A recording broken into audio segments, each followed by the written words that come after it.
আসসালামু আলাইকুম, স্বাগতম সবাইকে আমাদের এইচএসসি বায়োলজি কোর্সের আরো একটি ক্লাসে। আজকের ক্লাসে আমরা জানার চেষ্টা করব পরবর্তী গুরুত্বপূর্ণ টপিক অর্থাৎ স্ত্রী গ্যামেটোফাইটের উৎপত্তি সম্পর্কে।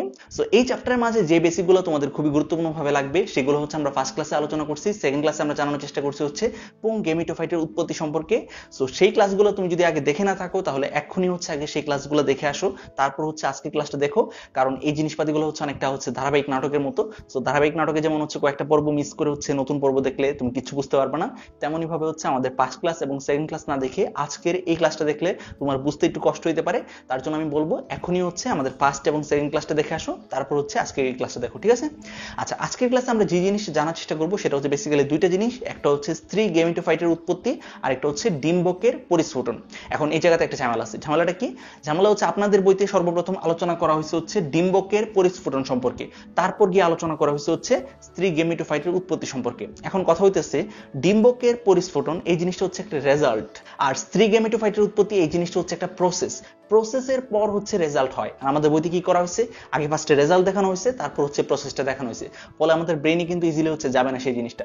তার জন্য ভাই আগে কি করব, তার জন্য ভাইয়া হচ্ছে ফার্স্টে স্ত্রী গ্যামেটোফাইটের উৎপত্তিটা কিভাবে হয় সেই জিনিসটাকে তোমাদেরকে দেখাবো, তারপর জাস্ট একটা মাত্র চিত্র দেখাবো। চিত্র দেখালেই হচ্ছে ডিম্বকের পরিস্ফুটন এই জিনিসটা একদমই ক্লিয়ার হয়ে যাবে তোমাদের কাছে, ঠিক আছে?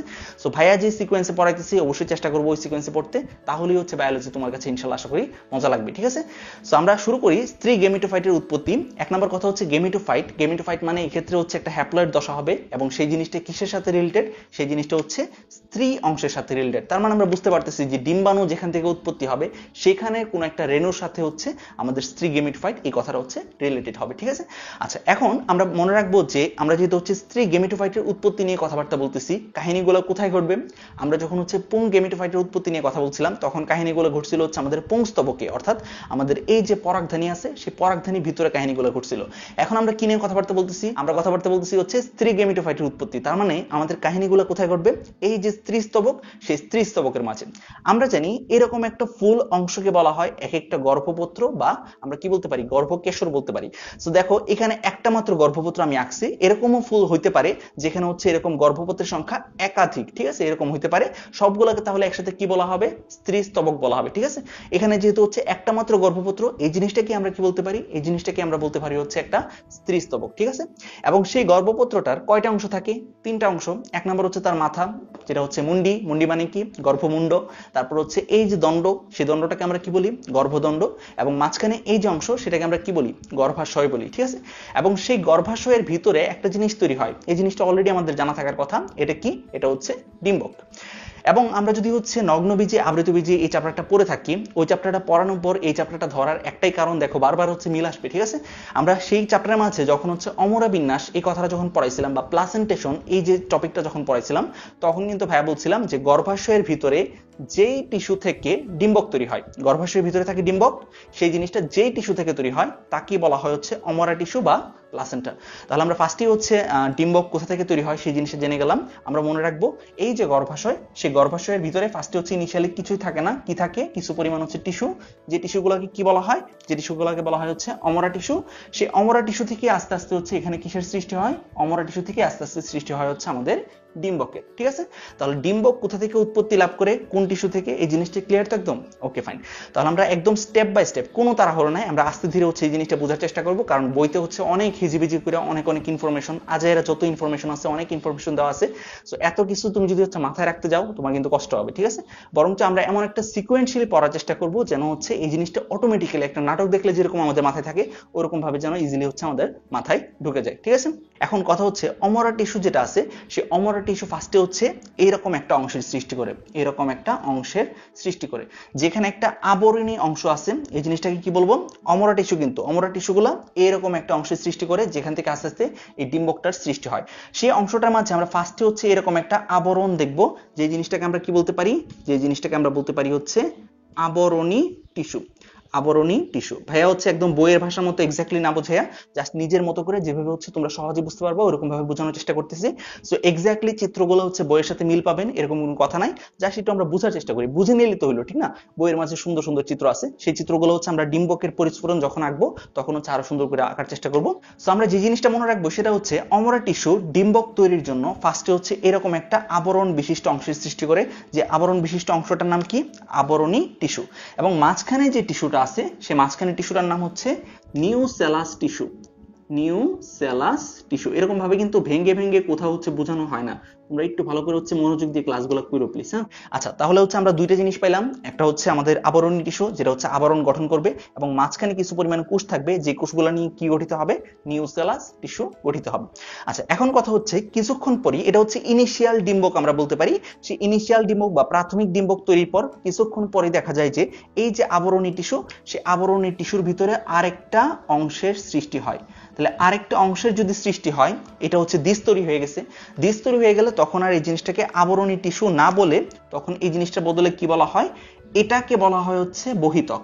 এটাকে কি বলা হয়? বহিতক। আর এই ভিতরের অংশটাকে কি বলা হবে? বুঝতেই পারতেছো, এটাকে বলা হবে হচ্ছে অন্তঃত্বক। ঠিক আছে, তাহলে আমরা জেনে গেলাম ফার্স্টে হচ্ছে আবরণী টিস্যু বা আবরণী যে অংশটা আছে সেটা হচ্ছে ভিতরে আরেকটা পর্দা গঠিত হয়ে দুইটা স্তর বিশিষ্ট অংশের সৃষ্টি হয়, বাইরের অংশটাকে বলা হয় বহিতক, ভিতর অংশটাকে বলা হয় তখন অন্তঃত্বক। দেখা যায় যে এখানে একটা ছিদ্র থাকে, এখানে একটা ছিদ্র থাকে, যেই ছিদ্রটার নাম কি? যেই ছিদ্রটার নাম হচ্ছে মাইক্রোপাইল। মাইক্রোপাইল, ঠিক আছে, মাইক্রোপাইল।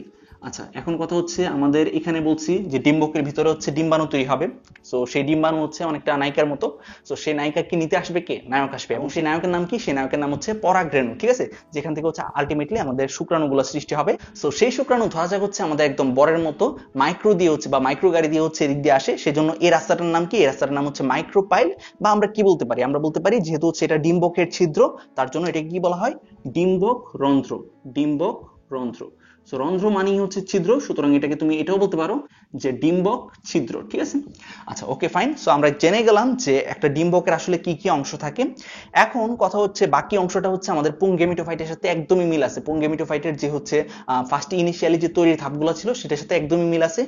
এই যে নিউসেলাস টিস্যু, নিউসেলাস টিস্যু মানে কি? সেখানে হচ্ছে অনেকগুলা কোষ থাকবে, অনেকগুলা এরকম কোষ থাকবে। সো সেই কোষগুলোর মাঝে এক ধরনের স্পেশাল কোষকে কি বলা হয়? এক ধরনের স্পেশাল কোষকে বলা হয় হচ্ছে আর্কিস্পোরিয়াল কোষ। এবং সেই আর্কিস্পোরিয়াল কোষে দেখা যায় হচ্ছে মাইটোসিস কোষ বিভাজন হয়। মাইটোসিস কোষ বিভাজন হইলে দুই ধরনের কোষের সৃষ্টি হয়, একটা হচ্ছে আমাদের দেয়াল কোষ যেটা কিনা দেয়াল গঠন করবে, আর একটা হচ্ছে আমাদের প্রাথমিক জনন কোষ। সেই প্রাথমিক জনন কোষে আবার দেখা যায় মাইটোসিস হয়। মাইটোসিস হলে সেখান থেকে কিসের সৃষ্টি হবে? সেখান থেকে সৃষ্টি হবে হচ্ছে স্ত্রীরেণু মাতৃকোষের। সেই স্ত্রীরেণু মাতৃকোষে মায়োসিস ঘটলেই হচ্ছে আমাদের কিসের সৃষ্টি হয়? স্ত্রীরেণুর সৃষ্টি হয়। পরাগরেণু তখন সৃষ্টি হয়েছিল, আর এখন কি সৃষ্টি হবে? এখন সৃষ্টি হবে হচ্ছে স্ত্রীরেণু। সো আগের ক্লাসটা যদি আপনারা দেখে থাকেন এতক্ষণ যে কথাগুলো বললাম সেগুলো হচ্ছে ইজিলি বুঝতে পারবা। আর এখন যে কথাবার্তাগুলো ভাইয়া বললাম সেগুলো হচ্ছে এখানে একটা ফ্লো চার্ট আকারে লেখার চেষ্টা করব, যাতে তোমরা এক নজরে দেখলেই হচ্ছে সেই জিনিসপাতিগুলো বুঝতে পারো। আচ্ছা একটু খেয়াল করে দেখো যে এই কথাবার্তাগুলো মনে পড়তেছে কিনা। আমরা যখন হচ্ছে পুংগেমিটোফাইটের উৎপত্তি দেখাইছিলাম তখন যেই কথাগুলো লিখছিলাম এক্স্যাক্টলি ওই কথাগুলোই হচ্ছে আমাদের স্ত্রী গেমিটোফাইটের উৎপত্তির প্রাথমিক যে অংশ আছে সেখানে হচ্ছে ওই কথাগুলোই আসবে। দেখো এই ক্ষেত্রে আমরা জাস্ট মনে রাখবো এই যে ডিম্বক, সেই ডিম্বকের ভিতরে আসলে এক ধরনের স্পেশালাইজড টিস্যু থাকে যার নাম হচ্ছে নিউসেলাস টিস্যু, বা বাংলাতে বললে যে জিনিসটাকে বলা হয় হচ্ছে ভ্রূণ পোষক টিস্যু। সো এই জিনিসটি একটু মনে রাখতে পারো যে নিউসেলাস টিস্যুকে বাংলাতে বলা হয় হচ্ছে ভ্রূণ পোষক টিস্যু।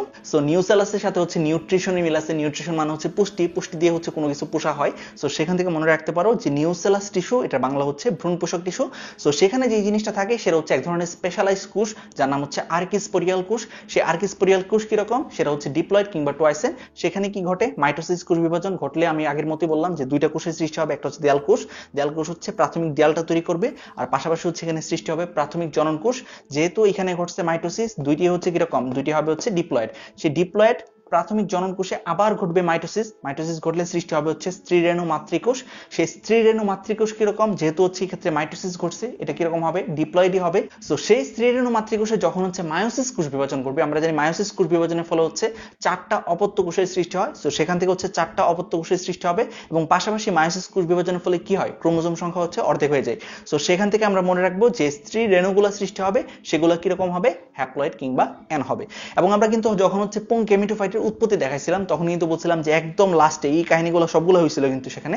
সো সেখানে সবগুলো কাহিনী হওয়ার পর একদম লাস্টের দিকে যে হচ্ছে পরাগরেণু তৈরি হয়েছিল, সেই পরাগরেণু বা যেটা ছিল হচ্ছে হ্যাপ্লয়েড কিংবা অ্যান, সেই জিনিসটি ছিল পুং গেমিটোফাইটের প্রথম কোষ। অন্যদিকে আমরা এখান থেকে মনে রাখবো যে এই ক্ষেত্রে এই যে স্ত্রী রেণু তৈরি হইলো বা এই যে মেগাস্পোর তৈরি হইলো, সেই মেগাস্পোরই হচ্ছে আমাদের স্ত্রী গেমিটোফাইটের প্রথম কোষ। দেখো স্ত্রী গেমিটোফাইট, আমি আগে বললাম যে গেমিটোফাইট মানেই হচ্ছে হ্যাপ্লয়েড হবে। আমরা জানি দুই ধরনের কথা আছে, একটা হচ্ছে গেমিটোফাইট আর একটা হচ্ছে স্পোরোফাইট।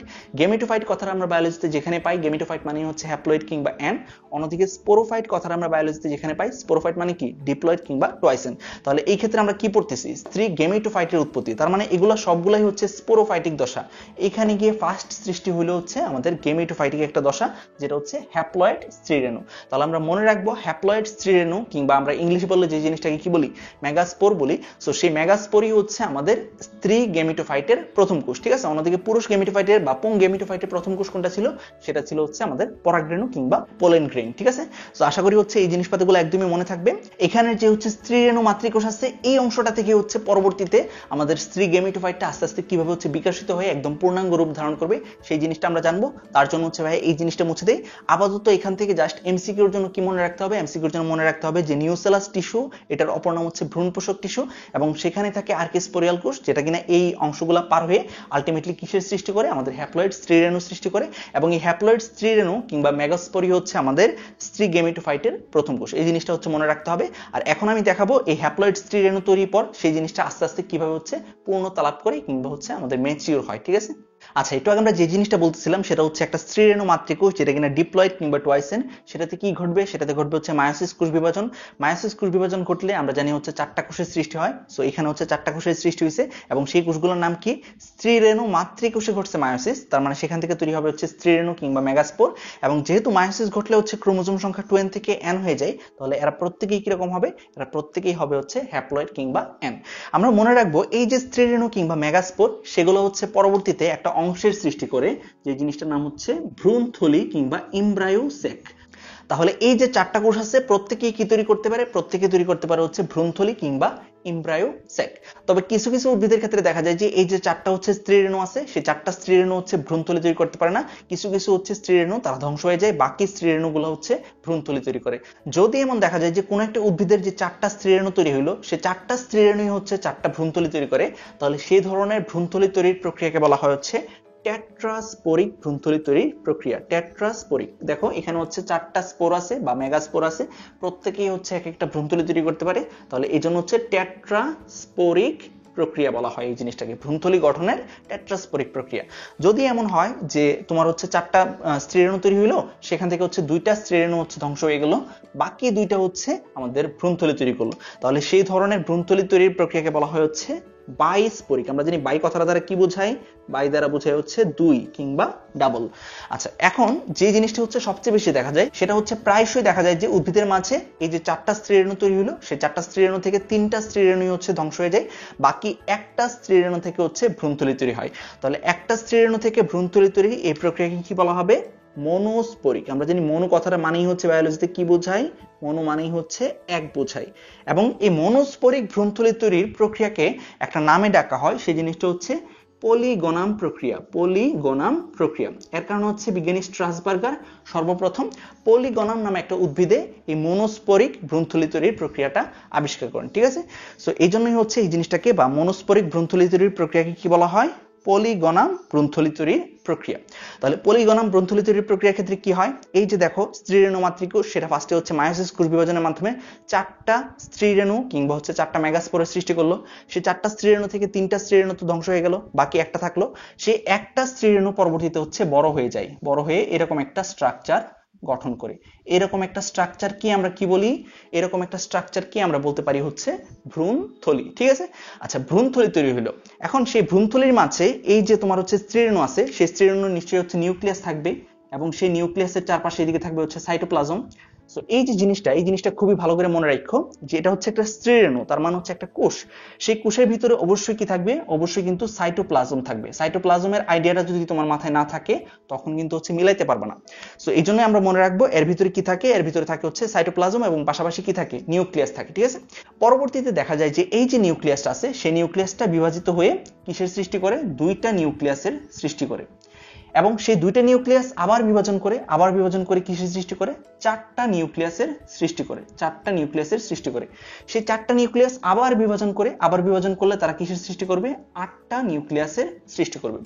সো এই যে আটটা নিউক্লিয়াসের সৃষ্টি হলো, সেই আটটা নিউক্লিয়াস পরবর্তীতে দেখা যায় যে তিনটা নিউক্লিয়াস এইদিকে, তিনটা নিউক্লিয়াস এই মেরুর দিকে হচ্ছে চলে যায়। তাহলে আমরা সাজিয়ে লিখে ফেলি, এরা হচ্ছে এরকম ভাবে বিন্যাস লাভ করে কি হয়, তিনটা নিউক্লিয়াস হচ্ছে এদিকে সেজে যায় এবং বাকি তিনটা নিউক্লিয়াস হচ্ছে এদিকে সাজ লাভ করে বা এদিকে হচ্ছে স্থান লাভ করে। আর মাঝখানে প্রত্যেকটা মেরু থেকে একটা নিউক্লিয়াস এসে এখানে এসে হচ্ছে মিলিত হয়, এখানে এসে মিলিত হয়। তাহলে দেখো এখানে আমরা যে জিনিসটা নিয়ে শুরু করছিলাম সেটা ছিল মেগাস্পোর অর্থাৎ স্ত্রীরেণু, যেটা কিনা কিরকম ছিল, হ্যাপ্লয়েড কিংবা এন। তাহলে এর ভিতরে যে নিউক্লিয়াস গুলো তৈরি হয়েছে প্রত্যেকটা নিউক্লিয়াসে কিরকম, প্রত্যেকটা নিউক্লিয়াসে হবে হচ্ছে হ্যাপ্লয়েড কিংবা এন। কারণ আমরা আগেই জানি যে এন থেকে শুধুমাত্র এনই হওয়া সম্ভব, এন থেকে 2n হওয়া সম্ভব না, 2n থেকে এন হওয়া সম্ভব, ঠিক না। সো আমরা সেই জন্য মনে রাখবো যে এই যে নিউক্লিয়াস গুলো আছে প্রত্যেকটা নিউক্লিয়াসে কিরকম, প্রত্যেকটা নিউক্লিয়াসে হচ্ছে হ্যাপ্লয়েড। তাহলে এখানে যে আমরা নিউক্লিয়াস দেখতে পারতেছি, এখানে একটা নিউক্লিয়াস দেখতে পারতেছি, এখানে একটা নিউক্লিয়াস দেখতে পারতেছি, এখানে একটা দেখতে পারতেছি, এদিকেও আমরা তিনটা কিন্তু নিউক্লিয়াস বিশিষ্ট অংশের দেখতে পারতেছি। সো সেই অংশগুলা পরবর্তীতে এখানে যখন একদম মেরুর দিকে যখন চলে যাবে, মেরুর দিকে চলে গেলে তারা হচ্ছে কোষের ভিতরে সাইটোপ্লাজম ছিল না, সেই সাইটোপ্লাজম তাদের ভিতরে হচ্ছে সঞ্চার করে তারা প্রত্যেকেই হচ্ছে এক একটা কোষের সৃষ্টি করবে। তাহলে এতক্ষণ এরা ছিল হচ্ছে নিউক্লিয়াস, আর তারা যেই মাত্র হচ্ছে মেরুর দিকে চলে গেল বা মেরুর একদম এক প্রান্তে চলে গেল, মেরুর একদম এক প্রান্তে পৌঁছে তারা কিসে পরিণত হইলো, তারা কিন্তু কোষে পরিণত হইলো, ঠিক আছে। সো তারা হচ্ছে কোষে পরিণত হইলো। এখন মাঝখানের এই যে নিউক্লিয়াস গুলো আছে সেই নিউক্লিয়াস গুলা প্রত্যেকেই তাহলে হচ্ছে হ্যাপ্লয়েড কিংবা এন। দেখা যায় যে এই যে তোমার নিউক্লিয়াস গুলো আছে সেই নিউক্লিয়াস গুলো পরস্পরের সাথে হচ্ছে মিলে যায়, পরস্পরের সাথে মিলে যায়। পরস্পরের সাথে মিলে গেলে তাদের তখন হচ্ছে ক্রোমোজোম সংখ্যা কত হয়ে যাবে, n + n = হয়ে যাবে হচ্ছে 2n। এবং তাদেরকেই বলা হয় হচ্ছে সেকেন্ডারি নিউক্লিয়াস। তাদেরকে কি বলা হয়, তাদেরকে বলা হয় হচ্ছে সেকেন্ডারি নিউক্লিয়াস। তাহলে সেকেন্ডারি নিউক্লিয়াস কিংবা গৌণ নিউক্লিয়াস, সেই ক্ষেত্রে দেখা যায় যে দুইটা নিউক্লিয়াস, দুইটা হ্যাপ্লয়েড নিউক্লিয়াসের মিলনের ফলে বা ফিউশনের ফলে হচ্ছে এই জিনিসটা সৃষ্টি হয়। দ্যাটস ওয়াই এই জিনিসটা কিরকম হয়, 2n হয়, ঠিক আছে। আর এদিকের যে নিউক্লিয়াসটা আসছে, এদিকের একটা কোষ দেখো, একটা কোষ অনেক বড় হয়েছে, বাকি কোষগুলো ছোট। এই যে বড় কোষটা আছে সেই বড় কোষটার নাম হচ্ছে ডিম্বাণু, ঠিক আছে। তো তার জন্য হচ্ছে ভাই এই জিনিসটা একটু মুছে দেই, মুছে দিলে হচ্ছে আমাদের পয়েন্ট আউট করতে সুবিধা হবে। আচ্ছা তাহলে হচ্ছে আমরা এদিকে দেখার চেষ্টা করি যে এখানে মাঝখানের যে কোষটা আমরা দেখতে পারতেছি এই কোষটা হচ্ছে কিরকম, এই কোষটার নামই হচ্ছে আমাদের ডিম্বাণু, ঠিক আছে। পাশাপাশি এই ডিম্বাণুর সাথে দুইটা কোষ আছে, আমরা মনে রাখবো নায়িকা যেমন হচ্ছে তার চারপাশে হচ্ছে কিছু পরিমাণ সহকারী নায়িকা নিয়ে চলে, তেমনই ভাবে এখানেও কিছু পরিমাণ সহকারী কোষ থাকবে বা আমরা কি বলতে পারি যারা হচ্ছে হেল্পিং কোষ থাকবে। তাহলে এই কোষটা প্লাস এই কোষটা এরা দুইজনই কিরকম, এরা দুইজন কি বলা হবে হচ্ছে সহকারী কোষ। তাহলে আমাদের কিন্তু খুব ভালো করে হচ্ছে মনে রাখতে হবে, এই জিনিসটা কিন্তু অনেকেরই পেশ লাগে যে কোনটা হচ্ছে সহকারী কোষ কোনটা হচ্ছে সেকেন্ডারি নিউক্লিয়াস, এই জিনিসটা কিন্তু অনেকেরই পেশ লাগে।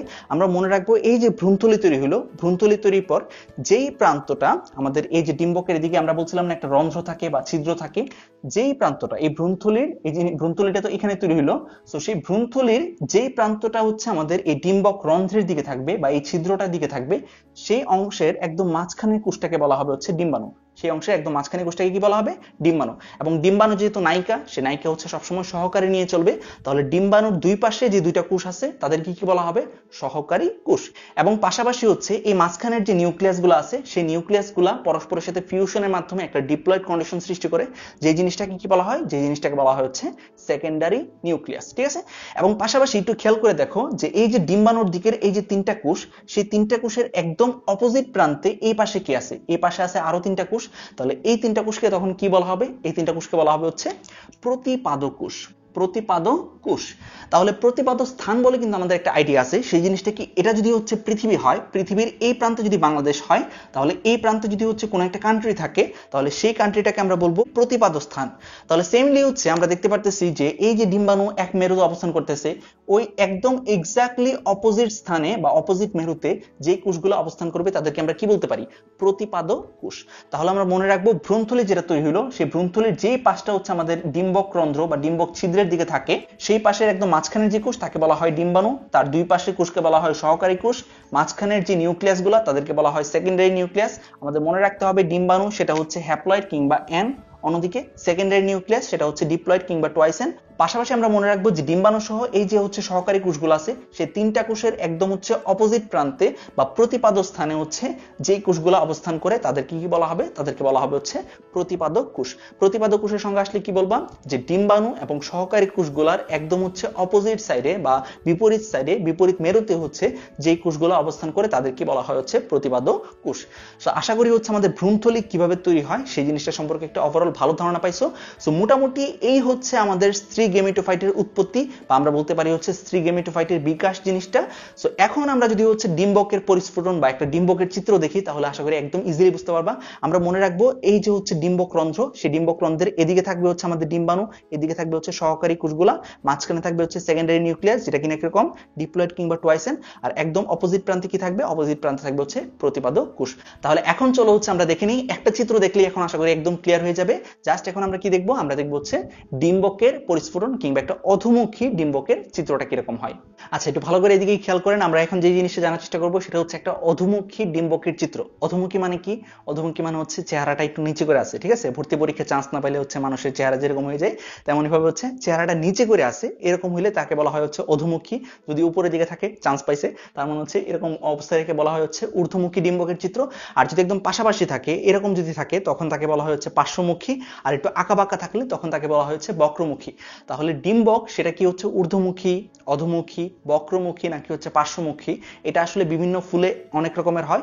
সো সেই ফুলগুলা কোনটার মাঝে হচ্ছে কিরকম ডিম্বকের সৃষ্টি হয় সেই জিনিসটা এমসিকিউর জন্য খুবই খুবই ইম্পর্টেন্ট। বইতে দেখবেন এই জিনিসটা হচ্ছে একদম সংজ্ঞা সহ হচ্ছে উদাহরণ দেওয়া আছে। এই জিনিসটা ডেফিনেটলি আপনারা কি করবেন, বই থেকে হচ্ছে মুখস্থ করে নেবেন। বই থেকে এই অংশটা হচ্ছে আমাদের এমসিকিউর জন্য সবচেয়ে বেশি গুরুত্বপূর্ণ।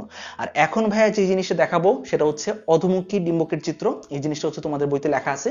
সো এই জিনিসটা হচ্ছে আমাদের সিকিউর গ নাম্বারের প্রশ্নের জন্য খুবই খুবই ইম্পর্টেন্ট। গ নাম্বারের প্রশ্নে এরকমটা আমাদের কলেজের পরীক্ষার সময় আসছিল যে হচ্ছে একটা অধোমুখী ডিম্বকের চিত্র এঁকে তার বিভিন্ন অংশ হচ্ছে চিহ্নিত করো, ঠিক আছে। তাহলে সেই জিনিসটা কিভাবে আঁকবেন, একদমই সহজভাবে আঁকার কোনো তোমার হচ্ছে কষ্টের কিছু নাই। এখানে জাস্ট হচ্ছে এরকম ভাবে দুইটা দাগ টানবা, দাগ টানার পর একটা দাগ কি এরকম ভাবে হচ্ছে ইগলো আইসক্রিমের মতো হচ্ছে ঘুরাই দিবা। ঘুরাই দেওয়ার পর তারপর কি করবা, এখান থেকে হচ্ছে একটা এরকম দাগ টানবা, ঠিক আছে। দাগ টানার পর হচ্ছে এখানে জাস্ট হচ্ছে অংশটাকে এইভাবে মিলাই দিবা। মিলাই দেওয়ার পর কি করবা, এখান থেকে একটা অংশের সৃষ্টি করবে এরকম, তারপর হচ্ছে এরকম একটা অংশের সৃষ্টি করবা, এদিকে নিবা, নেওয়ার পর হচ্ছে এদিকে একটা অংশের সৃষ্টি করবে, এদিকে একটা অংশের সৃষ্টি করবা। তারপর তোমার কাজ কি, তোমার কাজ হচ্ছে একটা ডিম্ব আঁকা, ডিম্ব অশ্বের ডিম্ব, ঠিক আছে, ঘোড়ার ডিম আঁকা। তো ঘোড়ার ডিম আঁকার পর তারপরে কি করবা, এদিকে হচ্ছে চারপাশে কিছু পরিমাণ কোষ দিবা। তো আমরা সবটা কোষ হচ্ছে একদম দিয়ে দিই।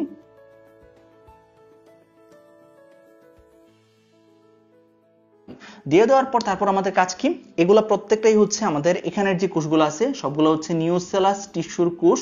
সো সেই নিউসেলাস টিস্যুর কোষ থেকেই হচ্ছে এক ধরনের বিশেষ ধরনের কোষ সৃষ্টি হবে যেটার নাম হচ্ছে আর্কিস্পোরিয়াল কোষ। সেই আর্কিস্পোরিয়াল কোষই আলটিমেটলি হচ্ছে আমাদের কিসে পরিণত হবে, একদম শেষ পর্যায়ে আমরা দেখলাম হচ্ছে একটা ভ্রূণথলি গঠন করবে। সো সেই ভ্রূণথলিটি হচ্ছে আমাদের এখানে আঁকতে হবে, ঠিক আছে। সেই ভ্রূণথলিটি হচ্ছে আমাদের এখানে আঁকতে হবে। আঁকার পর এই জিনিসটা হচ্ছে তোমরা চেষ্টা করবো হচ্ছে অন্য আরেকটা কালি দিয়ে আঁকতে। তো এখানে হচ্ছে আমরা তিনটা কোষ দেখাবো, যে তিনটা কোষ কি একটু মনে আছে কিনা দেখো। এগুলো হচ্ছে আমাদের প্রতিপাদক কোষ, এবং প্রতিপাদক কোষের মাঝখানে কি থাকবে, এদিকে থাকবে হচ্ছে আমাদের সেকেন্ডারি নিউক্লিয়াস, এবং এখানে কি থাকবে, এখানে একটা বড় কোষ থাকবে যেটাকে আমরা বলবো ডিম্বাণু, আর এদিকে কি থাকবে, দুইটা সহকারী সাইড নায়িকা যেটার নাম কি, যেটার নাম হচ্ছে আমাদের সহকারী কোষ, ঠিক আছে। বাকিগুলো হচ্ছে তুমি তোমার মতো করে ইচ্ছা করে পূরণ করে দিবা, এদিকে হচ্ছে কোষগুলো হচ্ছে দিয়ে দিবা, তাহলে হচ্ছে কেস খতম। সো এই হচ্ছে মোটামুটি একটা অধোমুখী তোমার হচ্ছে ডিম্বকের চিত্র। তারপর তোমার কাজ কি, তারপর তোমার কাজ হচ্ছে এই অংশগুলোকে চিহ্নিত করা কোনটা কোন অংশ। সো এখানে আমরা কিন্তু একটা নারী দেখতে পারতেছি, এই নারীটার নাম কি, নারীটার নাম হচ্ছে ডিম্বক নারী। এটার নাম কি, ডিম্বক নারী। ডিম্বক যে নারীর মাধ্যমে আমাদের গর্ভাশয়ের সাথে লেগে থাকে, এই যে ডিম্বক তৈরি হলো সেটা যে নারীর মাধ্যমে হচ্ছে আমাদের গর্ভাশয়ের সাথে লেগে থাকে তাকে বলা হয় ডিম্বক নারী।